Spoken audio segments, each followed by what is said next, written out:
दोस्तों नमस्कार। आज इस वीडियो में बताएंगे जो अभी आरआरबी द्वारा जो टेक्नीशियन की बहाली हुई है, अब जिनका सब ज्वाइनिंग आने होने वाला है, उनको प्रमोशन के क्या क्या चांसेस रहते हैं। मतलब प्रमोशन से आप कितना दिन लगेगा आपको जेई बनने में, फिर एसएससी सीनियर सेक्शन इंजीनियर बनने में। क्या जो टेक्नीशियन सभी लोग जेई बन ही जाते हैं, क्या कुछ सब क्या कितना टाइम लगता है, उसके बारे में इस वीडियो में बताएंगे। सबसे पहले जिनका जैसे आप जिनकी ट्रेनिंग के बाद पोस्टिंग हो गई, तो पोस्टिंग के बाद कैसे कैसे प्रमोशन होता है। तो पहला एक होता है रेगुलर प्रमोशन। उसमें क्या है, आपको एग्जाम वगैरह देने की जरूरत नहीं होती है। जैसे जो टेक्नीशियन ग्रेड 3 हैं, तो जो टेक्नीशियन ग्रेड 3 में ज्वाइन किए हैं 2 या 3 साल में टेक्नीशियन ग्रेड 2 बन जाएंगे। और फिर 2 या 3 साल में टेक्नीशियन ग्रेड 1, फिर उससे 2 या 1-2 साल में फिर सीनियर टेक्नीशियन, जिसे एमसीएम बोला जाता है। तो आप यानी 6 पे के अनुसार पहले 1900 ग्रेड में आप बहाली हुए, 2 या 3 साल में 2400 ग्रेड मिलेगा, फिर 2800 ग्रेड, फिर 4200 ग्रेड एमसीएम यानी सीनियर टेक्नीशियन तक। इसमें यानी आराम से आप रेगुलर प्रमोशन में इसमें ज़्यादा आपको एग्जाम वगैरह देने की जरूरत नहीं है। आप आराम से सीनियर टेक्नीशियन एमसीएम तक आराम से बन जाएंगे। लेकिन है उसमें भी, हालांकि जैसे सिग्नलिंग में जो एसएनटी में है, उसमें भी ग्रेड 3 से ग्रेड 2 के लिए एक ट्रेड टेस्ट, एक हल्का यानी मतलब एक जो नॉमिनल एग्जाम होता है, जो ऐसे ही एडीएसटी लोग एडीएसटी स्तर पर एग्जाम होता है। जैसे जो टेक्नीशियन ग्रेड 3 है, तो ग्रेड 2 बनने वाले सिग्नल वगैरह में लेते हैं, जनरली एग्जाम लेते हैं। एग्जाम ये ग्रेड 2 के लिए एक नॉर्मल एग्जाम होता है, तो ग्रेड 2 बना दिया जाता है। और उसके बाद फिर ग्रेड 1 के लिए कोई एग्जाम नहीं, फिर और सीनियर टेक्नीशियन एमसीएम के लिए भी कोई एग्जाम नहीं, ऑप्शनलिटी बेसिस हो जाता है। तो ये होगा रेगुलर प्रमोशन। रेगुलर प्रमोशन में आप नॉर्मली ग्रेड 3 है तो आप सीनियर टेक्नीशियन ग्रेड 2, फिर ग्रेड 1 और सीनियर टेक्नीशियन एमसीएम तक आराम से पहुंच जाएंगे। इसके लिए आपको एग्जाम देने की जरूरत नहीं। हालांकि हल्का फुल्का होता है, ग्रेड 2 के लिए होता है ये, तो लेकिन उसमें सबको लगभग पास कर दिया जाता है। तो ये तो हुआ नॉर्मल प्रमोशन में, आपको ज़्यादा कुछ करना नहीं है। आप टेक्नीशियन ग्रेड 3 से सीनियर टेक्नीशियन एमसीएम तक बने जाएंगे। उसके बाद दूसरा हुआ GDC, general departmental competitive examination, GDC. ये जीडीसी क्या होता है, ये जोनल स्तर पे होता है, जो आरआरसी द्वारा कंडक्ट किया जाता है। तो उसमें क्या हुआ, जो डायरेक्ट जो भी कोई भी पोस्ट होता है, उसमें डायरेक्ट रिक्रूटमेंट कोटा जो होता है, सबका अलग अलग कोटा नहीं रहता है। तो जीडीसी में क्या होता है, डायरेक्ट रिक्रूटमेंट कोटा का 25 से 50% वैकेंसी जीडीसी के तहत, जो आरआरबी द्वारा होता है ना बहाली, तो डायरेक्ट रिक्रूटमेंट कोटा, तो उसमें से कुछ वैकेंसी 25 से 50% वैकेंसी आरआरसी ये जो जीडीसी के द्वारा भरा जाता है। तो उसमें जीडीसी जो होता है वो जोनल स्तर पे होता है। तो आप जीडीसी के एग्जाम जो वैकेंसी निकलती है, तो उस जोन के सभी डिवीजन और जो यूनिट होते हैं, सभी डिवीजन और प्रोडक्शन यूनिट, उसके एम्प्लॉय भाग ले सकते हैं, उसमें इस एग्जाम में भाग ले सकते हैं। तो उसमें जीडीसी में है कि आपका जो क्वालिफिकेशन, जिस पोस्ट का क्वालिफिकेशन है, उसी में आप एग्जाम दे सकते हैं। जैसे आपका अगर कोई टेक्नीशियन ग्रेड 3 में अभी ज्वाइन किए हैं, तो अगर उसके वो डिप्लोमा होल्डर है या बीटेक किए हैं, तो जीडीसी के तहत अगर जूनियर इंजीनियर की वैकेंसी निकलेगी, तो आप जीडीसी के लिए एग्जाम भर सकते हैं, जीडीसी के तहत जेई का एग्जाम भर सकते हैं। तो उसमें आपका आरआरबी का जो क्वालिफिकेशन है, वही क्वालिफिकेशन जीडीसी का है, और सिलेबस भी वही रहता है। और प्लस उसमें सारे डिपार्टमेंट का एम्प्लॉय भर सकते हैं। उसमें आपको हायर ग्रेड के लिए, आप अगर ग्रेड 3 में है तो 1900 से ऊपर जो हायर ग्रेड का पोस्ट रहेगा, उसके लिए आपका क्वालिफिकेशन है, तो आप एग्जाम दे सकते हैं जीडीसी का। और सेम ग्रेड के भी दे सकते हैं, उसमें सेफ्टी से सेफ्टी और नॉन सेफ्टी से सेफ्टी के लिए रहता है, और सेफ्टी वाला नॉन सेफ्टी कैटेगरी में नहीं जा सकता, ये है। तो जीडीसी के आता है। और प्लस क्वालिफिकेशन क्या है, तो इसमें ये क्वालिफिकेशन तो आपका वही है कि जो जिस पोस्ट का जो क्वालिफिकेशन रहता है, अगर ये स्टेशन मास्टर की अगर जीडीसी के तहत एग्जाम वैकेंसी निकली है, तो आप ग्रेजुएट हैं तो स्टेशन मास्टर का पोस्ट जीडीसी के तहत आप भर सकते हैं।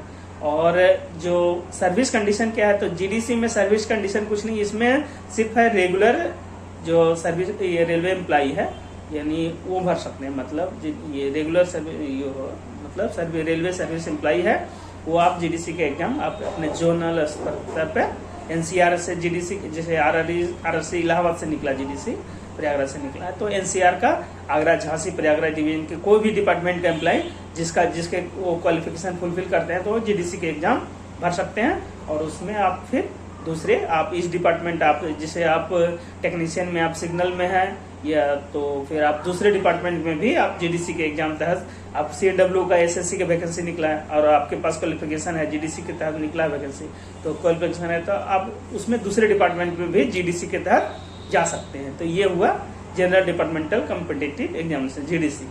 तो इसके बारे में ये है कि आपका क्वालिफिकेशन बशर्ते रहना चाहिए। आप अगर क्वालिफिकेशन है तो आप दूसरे डिपार्टमेंट में दूसरे पोस्ट में जीडीसी के तहत जा सकते हैं। ये तो हुआ जीडीसी, पहला रेगुलर प्रमोशन, दूसरा जीडीसी और तीसरा हुआ LDC limited departmental competitive examination LDC. इसमें क्या होता है, जो भी जिसे आप अपने डिपार्टमेंट में ही सिर्फ उसी डिपार्टमेंट में आप जो हायर ग्रेड पोस्ट होगा, जैसे आप टेक्नीशियन हैं, टेक्नीशियन ग्रेड 3 है या ग्रेड 1 वाले हैं, तो आप 3 साल कम से कम 3 साल आपकी सर्विस होगी उसमें, आप उस डिपार्टमेंट में तो 3 साल सर्विस होगी तो आप एलडीसी की के तहत जो वैकेंसी आएगी उसमें आप एग्जाम में बैठ सकते हैं और उसके बाद एग्जाम में पास करने के बाद जो वहाँ जो भी है सर्विस कंडीशन वगैरह देखा जाएगा और बाकी एग्जाम में जितनी वैकेंसी होती है उसमें मेरिट के आधार पे एलडीसी पूरी तरह से मेरिट के आधार पे होता है। अब 4 या 5 सीट अगर एक डिवीजन में एलडीसी के तहत जेई सिग्नल की वैकेंसी निकली या 3 या 4 सीट है, ज्यादा सीटें कम आती है क्योंकि एलडीसी कोटा 20% है, ये सिग्नल में 20% वैकेंसी एलडीसी के तहत भरा जाता है, तो 4-5 सीट ऐसे ही 3-4-5 सीट आती है। तो उसमें इसमें फिक्स नहीं है, टेक्नीशियन ग्रेड 3 के वाले भी अगर 3 साल हो गया तो वो भी अगर उनका मेरिट अच्छा और नॉलेज अच्छा है तो वो डायरेक्ट 3 साल के बाद आप यानी एलडीसी एग्जाम के तहत जूनियर इंजीनियर बन सकते हैं। ऐसा नहीं है, इसमें एलडीसी में सब same junior grade 3 grade 2 grade 1 या एमसीएम जो भी है, अगर वो जिसको ये 45 साल का रहता है इसमें 45 ये, तो आप कोई भी इसमें मेरिट एलडीसी पूरी तरह मेरिट के आधार पे है। तो ग्रेड 1 वाला भी अगर वो क्वालिफाई नहीं करेगा और ग्रेड 3 वाले भी क्वालिफाई करेंगे तो ग्रेड 3 वाले ही जेई बन जाएंगे। तो बहुत सारे जो टेक्नीशियन ग्रेड 3 से ही डायरेक्ट जेई बन जाते हैं और बहुत सारे आप एमसीएम में ही बहुत दिन लटके रह जाते हैं ग्रेड 1 के बाद वो एमसीएम में। तो ये फिक्स नहीं है, तो एलडीसी पूरी तरह से नॉलेज पे है। बहुत सारा देखते हैं जो है ग्रेड 3 में ही उनका नॉलेज बहुत अच्छा है और ऑफिसर के नजर में भी अच्छा है, मतलब उसका कार्य बहुत अच्छा है, नॉलेज बहुत अच्छा है। तो आप अगर वो अब तो सब ये हो गया एग्जाम बेसिस, ये हो गया सीवीटी एग्जाम होता है उसका अब तो एग्जाम में पास जो है कम से कम 60% मार्क लाना रहता है उसमें, ये 60% मार्क्स पासिंग मार्क रहता है और उसके बाद फिर उसमें ज्यादातर अगर वैकेंसी 5 और अगर 10 लोग पास कर गए तो उसमें भी कुछ मेरिट वगैरह बाकी फिशर अपना सर्विस कंडीशन वगैरह देख के फिर उसको जेई बनाते हैं। तो ये रहता है कि ये एलडीसी में फिक्स नहीं है कि आप सीनियरिटी वगैरह कुछ नहीं देखा जाता है। जिसका मेरिट अच्छा है ये पूरी तरह मेरिट के आधार पे हो और अपने डिपार्टमेंट में ही, जो सिग्नल वाले हैं तो सिग्नल में ही जेई बनेंगे एलडीसी के तहत, और टेलीकॉम वाले हैं तो टेलीकॉम में ही बनेंगे एलडीसी के तहत, सीएनडब्ल्यू में है तो सीएनडब्ल्यू में ही है, तो उस आधार पे। और बाकी इसमें क्या है, अब क्वालिफिकेशन है वो नॉर्मल उसमें तो 3 साल की सर्विस कंडीशन, बाकी सिग्नल में जो सिग्नल में जेई बनना चाहेंगे तो उसको 12th करता है साइंस से या आईटीआई वगैरह जो भी हो रहेगा, तो लेकर 3 साल की सर्विस रहेगी तो जेई का एग्जाम ये एग्जाम एलडीसी के तहत जेई की वैकेंसी को भर सकते हैं और एग्जाम में पास करके जूनियर इंजीनियर बन सकते हैं। तो ये हुआ जेई के एलडीसी। जीडीसी हो एलडीसी एक होता है प्रमोशनल कोटा, जैसे 40% प्रमोशनल कोटा सिग्नल में आता है। तो उसमें क्या होता है प्रमोशनल कोटा, उसमें क्या होता है जो सीनियरिटी बेस जो सब अब क्या हुआ एमसीएम सब तो कुछ दिन के बाद ग्रेड 3 ग्रेड 2 ग्रेड 1 के बाद एमसीएम सीनियर टेक्नीशियन बन ही जाएंगे। तो एमसीएम का ग्रेड 4200 ग्रेड होता है, जेई का ग्रेड भी 4200 ग्रेड होता है। तो लेकिन क्या है एमसीएम आप टेक्नीशियन ही कहलाते हैं और सीनियर टेक्नीशियन, और जेई सुपरवाइजर हो जाता है जूनियर इंजीनियर। तो क्या होता है कि बाद में क्या होता है 40% सीनियरिटी कोटा होता है जूनियर इंजीनियर की वैकेंसी। अगर 10 सीट आई सीनियर ये जूनियर इंजीनियर की वैकेंसी प्रमोशनल कोटा से, तो उसमें क्या होता है जो भी उस डिवीजन के जो भी सीनियर टेक्नीशियन होते हैं उसकी पूरी एक लिस्ट आती है और उन्हीं लोगों को उस एग्जाम में जो सीनियरिटी बेसिस पे आता है।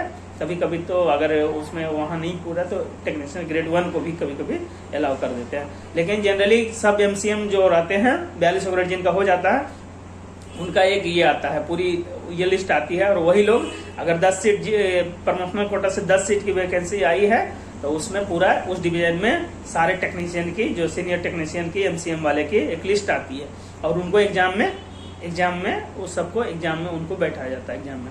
और उसमें भी सबको प्रमोशन, वो ऐसा नहीं कि एमसीएम है 4200 तो सीनियरिटी के आधार पर नहीं बना दिए, क्योंकि सेफ्टी कैटेगरी में कम से कम आपको पासिंग 60% पासिंग मार्क जरूरी है। अगर 10 सीट वैकेंसी आई है और 10 लोग नहीं पास किए तो ऐसा नहीं कि उसमें जो नहीं पास किया उसको भी नहीं बनाएगा, सेफ्टी कैटेगरी में नहीं बनाया जाता, कम से कम पासिंग मार्क उसमें 60% पासिंग मार्क लाना जरूरी रहता है। तो ये रहता है, ये प्रमोशनल कोटा है। तो प्रमोशनल कोटा में सब जो है एमसीएम वगैरह जो भी रहते हैं उसकी एक लिस्ट आती है डिवीजन में, और उसके बाद उसी को एग्जाम में बैठने के लिए एग्जाम में बैठने दिया जाता है। और फिर उसके बाद उसमें से जो पास करते हैं, अगर 10 सीट की वैकेंसी है तो 10 से ज्यादा पास किए तो उसके बाद उसमें भी सीनियरिटी और प्लस में उसका सर्विस का रिकॉर्ड वगैरह देख के फिर उनको जेई बनाया जाता है। तो लास्ट होते होते टेक्नीशियन ग्रेड 3 में जो भी ज्वाइन किए एमसीएम होते हैं, और उसके बाद लास्ट होते हैं तो कुछ को अधिकतर को जेई बना दिया जाता है। लेकिन ऐसे सब नहीं जेई बनते हैं, यानी उसमें भी प्रमोशनल कोटा में भी आपको पास होना बहुत जरूरी है। बहुत सारे टेक्नीशियन से जो ये बहाल हुए हैं और सीनियर टेक्नीशियन एमसीएम में बहुत सारे रेट हुए हैं, तो ये फिक्स नहीं है कि अगर कोई कहता है कि आपको 10 साल में पक्का है कि सीनियर सेक्शन इंजीनियर बन जाइएगा टेक्नीशियन से, तो ये फिक्स नहीं है। आपके मेरिट और आपके नॉलेज पे डिपेंड करता है। बहुत सारे 4 साल में ही जेई बन जाएंगे, बहुत सारे 10 साल में भी जेई नहीं बन पा रहे टेक्नीशियन से, बहुत सारे, क्योंकि जेई के तो वैकेंसी कम रहेगी ना, उसका तो जो भी वैकेंसी आएंगी उसमें एलडीसी कोटा, प्रमोशनल कोटा, फिर आरआरबी के थ्रू होती है वैकेंसी, फिर जीडीसी की तहत तो वैकेंसियां ज्यादा नहीं आती, 3 सीट 4 सीट 5 सीट 2 साल में ऐसे ये रहता है। तो इस आधार पे आपका मतलब कोई आपको फिक्स नहीं है कि आप सीनियर टेक्नीशियन है तो 10 साल में आप सीनियर सेक्शन इंजीनियर तक पहुंच जाएंगे, ऐसा कुछ नहीं। आपका मेरिट है और आपके वहाँ जो नॉलेज वो पूरा आपका वर्किंग पे डिपेंड करेगा कि आप कितना दिन में सीनियर टेक्नीशियन से जेई बन सकते हैं। कुछ लोग हम बहुत सारे हैं कि अभी 15 साल हो गया, 15-18 साल हो चुका है, फिर भी वो सीनियर ये ग्रेड 3 में है और एमसीएम में ही अटके हुए हैं।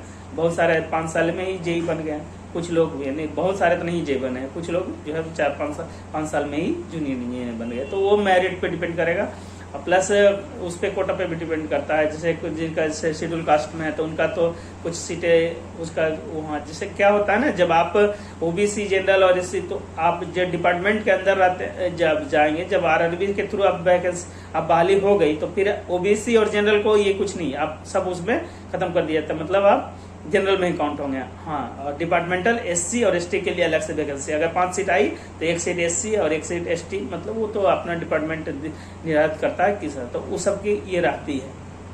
तो एससी में जैसे अगर 1 सीट आए तो वो एससी वालों के लिए फिक्स रहेगा, एससी से जो पास करेगा वही लोग बनेंगे, और एसटी की आई तो एसटी वाले पास करेंगे तो वही बनेंगे। और बाकी ओबीसी और जनरल आप आरआरबी के अंदर जब एक बार ज्वाइन किए, आरआरबी में भी ओबीसी का छूट मिला और बाकी ज्वाइन कर लिए तो फिर आपको छूट नहीं। हाँ, जीडीसी में मिलता है, जीडीसी के तहत जो होता है एग्जाम, उसमें आप ओबीसी एनसीएल वगैरह में है तो उसमें आपके ओबीसी का भी रहता है, तो उसमें मिलता है। और बाकी एलडीसी वगैरह या तो एलडीसी में ओबीसी और जनरल सबको एक में कर दिया जाता है। बाकी एससी की सीटें आती है 1 या 2 सीट, और उसी तरह एसटी की आती है। तो इस आधार पे आपका प्रमोशन होता है। तो इस आधार पे आपको बताया कि टेक्नीशियन ग्रेड 3 में मिनिमम कम से कम आपको तो जेई बनने में फिक्स नहीं है, आप जीडीसी के तहत तो पहले भी जेई एसएससी बन सकते हैं, एलडीसी के तहत 3 साल या 4 साल के बाद भी जेई बन सकते हैं।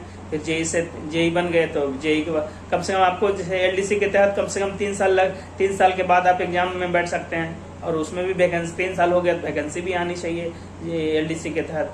तो आपका मिनिमम मानिए अगर बहुत अच्छा आपका पकड़ है और नॉलेज है तो 4 साल में जेई, और फिर 4-3 साल मतलब 8 साल लग सकता है एसएससी बनने में। लेकिन ये एक बार बता दें, सभी लोग जेई एसएससी नहीं बनेंगे। बहुत सारे टेक्नीशियन में एमसीएम तक में बहुत सारे 15 साल 20 साल हो गया फिर भी एमसीएम नहीं पढ़े हैं। तो ये क्योंकि उसमें वैकेंसी जेई की वैकेंसी कम रहती है। और एक और है कि आप जो डिपार्टमेंटल एग्जामिनेशन है शायद आप आरआरबी को दिए जाए, हालांकि अभी पूरी तरह से वो लेटर अभी आया नहीं, लेकिन शायद कि अब इसमें डिपार्टमेंटल एग्जाम में अब थोड़े इधर उधर हो रहा था थोड़ा सा, तो फिर उस पर आरआरबी का आया, अभी रोक लगा दिया गया है कि आप जो है हो सकता है अभी आरआरबी द्वारा सब डिपार्टमेंटल एग्जाम जो LDC वगैरह के तहत होता है या प्रोफेशनल कोटा होता है, RRB के द्वारा लिया जाए। तो अभी इस पे तो ऑफिशियल आया है नहीं कुछ शायद, लेकिन इस पे आ रहा है कि RRB द्वारा लिया जाएगा। और बाकी यही है कि आपका बताया कि इसमें कि आप ये टेक्नीशियन से लगभग कितने दिन में आप JEE, अगर बहुत अच्छा पकड़ है तो वही ये 4 साल में कम से कम JEE 3, और बाकी अलग अलग है, ये फिक्स नहीं रहेगा। अगर कुछ लोग GDC के तहत पहले भी JEE बन सकते हैं। तो ये एक छोटी सी जानकारी आप लोग के साथ शेयर किया। बाकी ये वीडियो अच्छा लगे तो लाइक करिए मेरे वीडियो को, और मेरे चैनल को सब्सक्राइब करिए। नमस्कार, जय हिंद।